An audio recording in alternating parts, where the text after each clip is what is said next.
bangsawan. Pada penasaran kan seperti apa ceritanya? Begini ceritanya. Beratus-ratus tahun yang lalu ada sebuah kerajaan obat syariah yang megah dan mewah. Raja yang memimpin kerajaan itu bernama Raja Indrabangsa. Namun setelah berapa lama menduduki tahta kerajaan, raja tak juga memperoleh putra. Istriku, sudah lama kita berumah tangga. Kanda pun merasa sangat bahagia. Namun, ada satu hal yang membuat Kanda merasa cemas.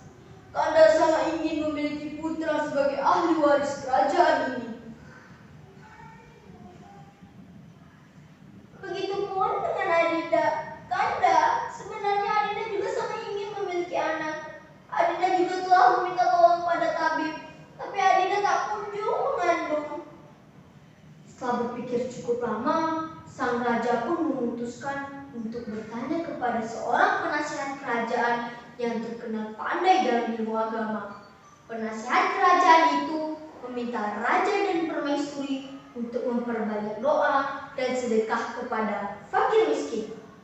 Pada akhirnya, permaisuri Siti Kenyir pun hamilah dan bersalin 2 orang putra.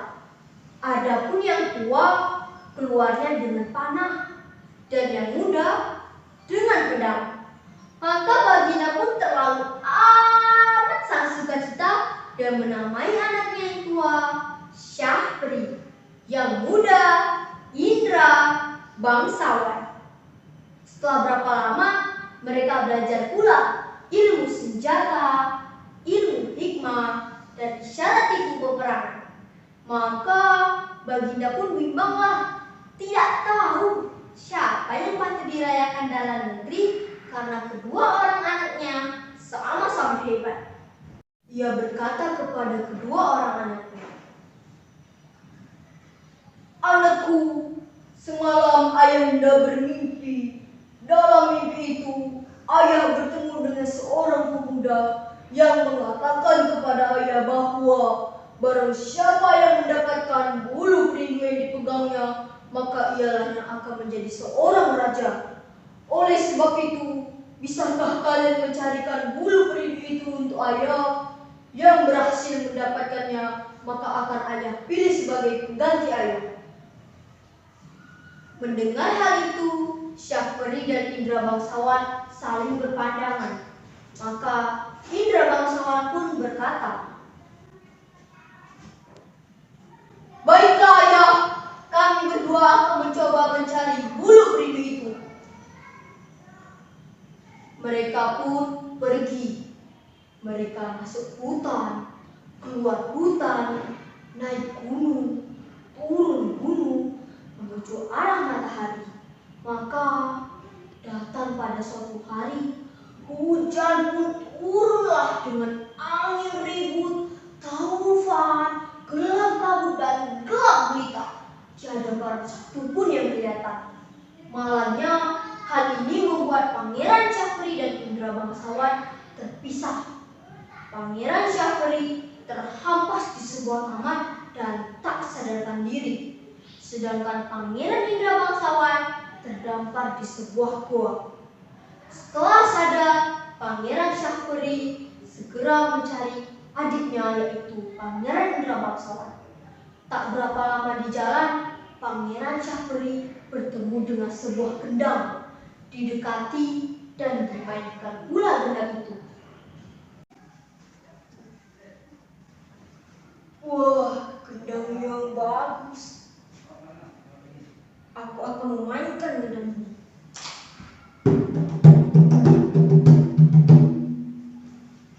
Namun, tak berapa lama Syahpri memainkan gendang itu, tiba-tiba ada seseorang yang berteriak melarangnya memainkan gendang.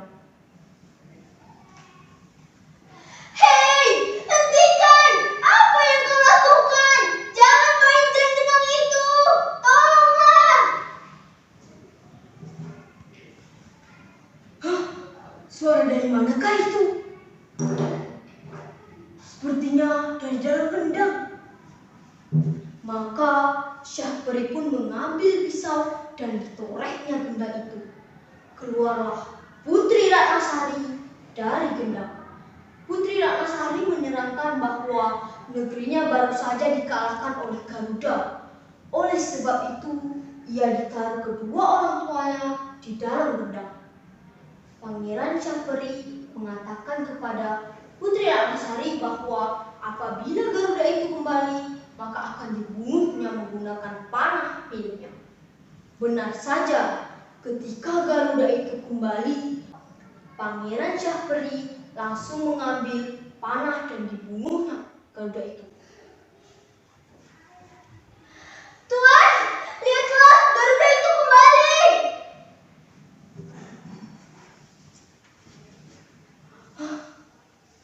Tenang saja, aku akan menepati janjiku.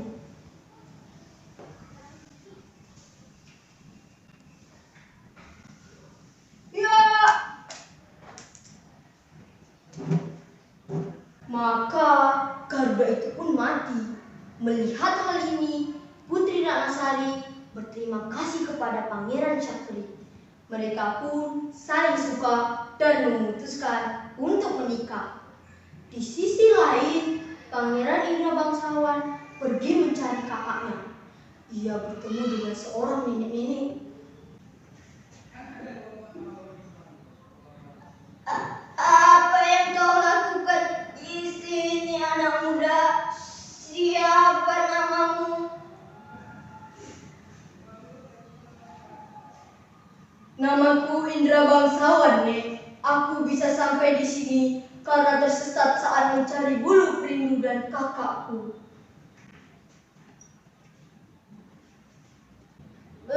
Baiklah, anak muda.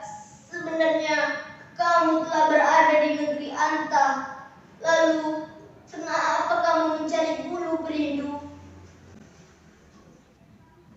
Maka Pangeran Indra Bangsawan menjelaskan kenapa ia mencari bulu perindu. Pangeran juga menjelaskan bahwa ada sebuah badai yang memisahkan ia dengan sang kakak. Mendengar cerita itu, sang nenek merasa iba. Baiklah cucuku, sebenarnya aku adalah salah satu orang yang memiliki bulu perindu itu. Namun, aku tak bisa memberikannya begitu saja kepadamu. Apakah ada syarat yang harus aku penuhi dulu, Nek? Aku sangat ingin membawa pulang bulu perindu itu.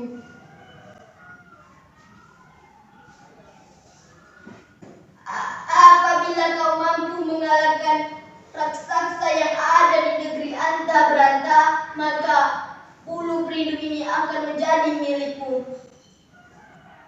Sang nenek menjelaskan kepada Indra Bangsawan bahwa negeri Anta Beranta diperintahkan oleh Raja Kabir. Adapun Raja Kabir takut kepada Buraksa. Ditambah Raja Kabir telah membuat sayembara bahwa siapapun yang dapat mengalahkan Buraksa, maka ia akan dinikahkan oleh putrinya, yaitu Putri Kemalasari. Tak lama, Putri Kemalasari sakit mata, terlalu sakit. Para ahli nujum mengatakan bahwa hanya air susu harimau beranak muda yang mampu menyembuhkan penyakitnya itu.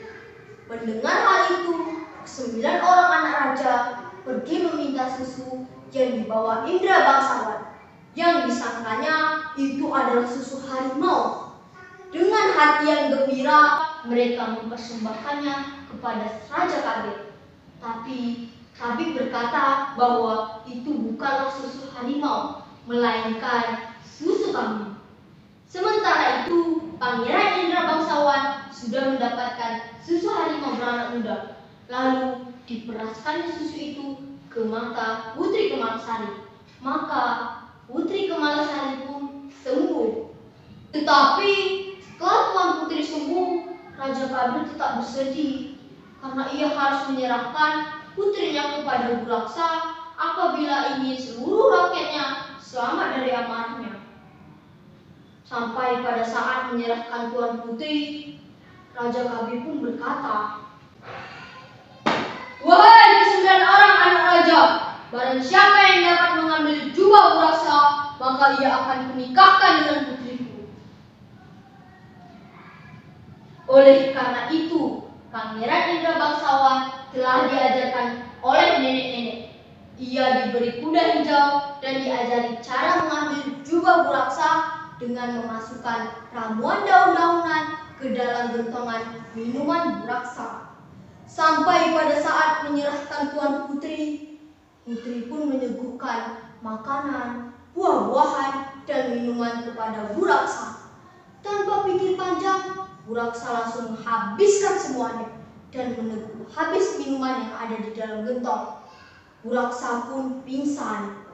Melihat hal itu, Pangeran Indra Bangsawan segera membawa lari putri dan mengambil jubah Buraksa. Tak lama kemudian, muncullah kesembilan orang anak raja. Mereka melihat Buraksa sudah tak berdaya. Mereka malah mengambil selimut Buraksa dan hendak memberikannya kepada sang raja. Mereka mau menipu sang raja dengan mengatakan bahwa selimutnya adalah sebagai jubah Buraksa. Sesampainya di istana, Pangeran Indra Bangsawan segera menyerahkan putri dan jubah Buraksa. Maka raja mengumumkan bahwa Pangeran Indra Bangsawan akan dinikahkan oleh putrinya. Mendengar pengumuman itu, kesembilan orang anak raja pergi meninggalkan tempat karena ia takut jika kebohongannya kebongkar oleh raja. Pangeran Indra Bangsawan dan Putri Kemalasari pun menikah. Hingga pada suatu malam, Pangeran Indra Bangsawan mengatakan kepada sang istri bahwa ia ingin pergi ke negeri Lorong Antah untuk mengambil bulu perindu. "Istriku, Kanda sangat merindukan kedua orang tua Kanda dan kakak Kanda. Kanda berencana akan pergi ke negeri Lorong Antah untuk mengambil bulu perindu. Lalu Kanda akan pergi ke negeri Kobat Syarial untuk bertemu kedua orang tua Kanda. Apakah Adinda bersedia ikut dengan Kakanda?"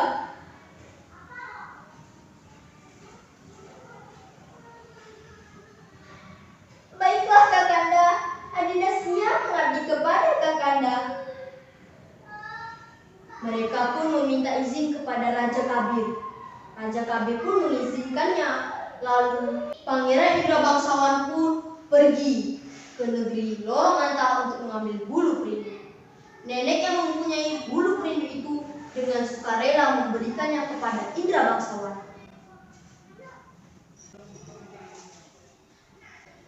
Kau telah menepati janjimu, Nak. Sekarang bulu perindu ini akan menjadi milikmu. Setelah mengambil bulu perindu itu, Pangeran Indra Bangsawan segera melanjutkan perjalanannya menuju negeri Kobat Syarial. Sesampainya di sana, permaisuri dan raja sangat bahagia. Tak disangka, Syahperi dan istrinya juga kembali ke istana. Mereka pun sontak langsung berpelukan dan benar-benar tidak menyangka bahwa akan bertemu lagi dengan istri masing-masing. Di saat itu pula, Pangeran Indra Bangsawan menyerahkan bulu perindu itu kepada sang ayah. Maka Raja Indra Bungsu pun mengumumkan bahwa Pangeran Indra Bangsawan adalah penerus dari kerajaan Kobat Syarial. Nah, pesan moral dari cerita Hikayat Indra Bangsawan adalah jangan mudah menyerah, tetaplah berusaha, bersikap sportif, jujur, serta menghargai usaha orang lain. Cukup sekian dan terima kasih. Wassalamualaikum warahmatullahi wabarakatuh.